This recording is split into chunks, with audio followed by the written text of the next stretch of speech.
آج کے دور میں ادبی حلقوں میں تخلیق اور تحریک کا جو ایک مرکزی کردار ہے وہ کوئی نہ کوئی صوفی بزرگ یا کوئی بابا ہوتا ہے۔ کئی افسانوں میں، کئی ناولوں میں ہم دیکھ رہے ہیں کہ جو نئے تخلیق کار جو نئے لکھنے والے ہیں وہ کسی بابے کو یا کسی بزرگ کو اپنے تخلیقی اور ادبی کام کا ہیرو بنا رہے ہیں۔ یہ بابوں کی، یہ درویشوں کی، یہ بزرگوں کی ہمارے ادب میں اتنی تیزی سے دخل اندازی ادبی دنیا میں کسی بڑی تبدیلی کا پیش خیمہ ہے۔ ہمارے ہاں درباری قبروں کا، مزاروں کا، میلوں ٹھیلوں کا ایک کلچر کا ایک بہت بڑا حصہ ہے۔ لوگ وہاں پر ایک بہت بڑی کثیر تعداد میں معاشرے کے لوگ وہاں پر اپنا ایک سرمنی کے طور پر اس کو مناتے ہیں۔ برصغیر پاک و ہند تو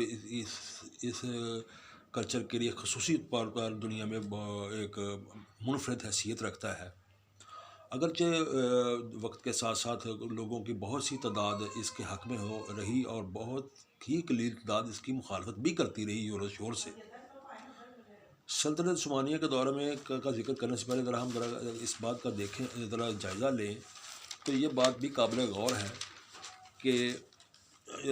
جس طرح ہمارے ارد گرد ایک صوفی کلچر ہوتا ہے تو وہاں پر ایک محبت کی اور ایک آپس میں لین دین کی اور ایک صدقہ و خیرات کی فضا کا ایک لنگر کا، ایک کھانے پینے کا، ایک غریبوں کی سیوا کرنے کا ایک عنصر اور ایک انتظام اور ایک سماں بن جاتا ہے۔ لیکن جہاں پر یہ بزرگ بابے کلچر، میلہ ٹھیلا، قبر، درگاہ، مزار کا ایک سین نہیں ہوتا، وہاں پر ایک بنجر کھنڈر قسم کی سوسائٹی نظر آتی ہے۔ اور بالکل ہم نے اپنی آنکھوں میں کئی گاؤں ایسے، کئی علاقے ایسے دیکھے ہیں جہاں پر یہ چیزیں ہوتی ہیں کہ وہاں پر ان کے قبرستان اس طرح نظر آ رہے ہوتے ہیں جیسے، حالانکہ ان کے اپنے عزیز ہی وہاں پر مدفون ہوتے ہیں،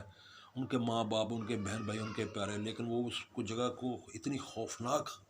صورت میں بنا کے رکھا ہوتا ہے کہ دن کے وقت یہاں پر جانے سے خوف اور ڈر آتا ہے۔ اور یہ بات کو ذرا تھوڑا سا سمجھ لیں کہ اتنی جدید میڈیکل سائنس میں کبھی ٹوٹکے کا تصور ختم ہوا ہے؟ جتنی مرضی جدید سوسائٹی اور معاشرے آ جائیں، کیا خانہ بدوشوں کو ریموو کیا جا سکا؟ کیا خانہ بدوش کلچر کہیں پر ختم ہوا ہے؟ آج بھی خانہ بدوش اپنی حیثیت اور اپنا کلچر اس جدید سوسائٹی کے ساتھ ساتھ رکھے ہوئے ہیں۔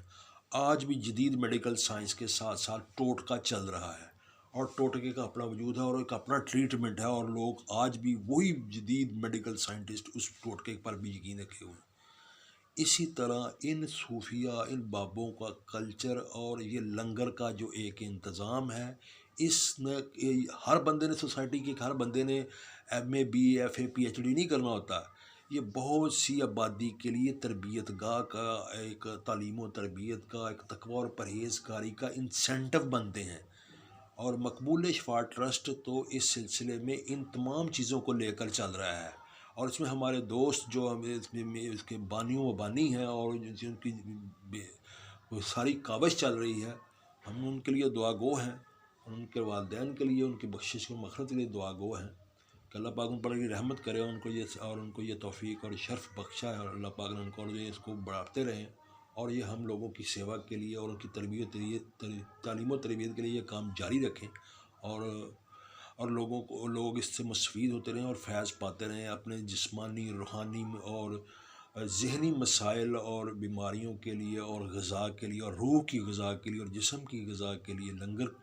کا اہتمام بھی یہاں پر موجود ہے، اور یہ بڑھتا چلا جائے، اور اس میں اللہ پاک برکت دے اور اللہ پاک ہمیں توفیق دے۔ اور یہ ہماری خوش قسمتی ہے کہ اللہ پاک کا ایک خاص کرم ہے ہم پر، جو ہم نے یہ ایک سلسلہ شروع کیا۔ اللہ پاک اس کو قبول فرمائے اور اپنی بارگاہ میں اس کو بہتری کے لیے اپنی اور مزید رحمتیں نازل فرمائے۔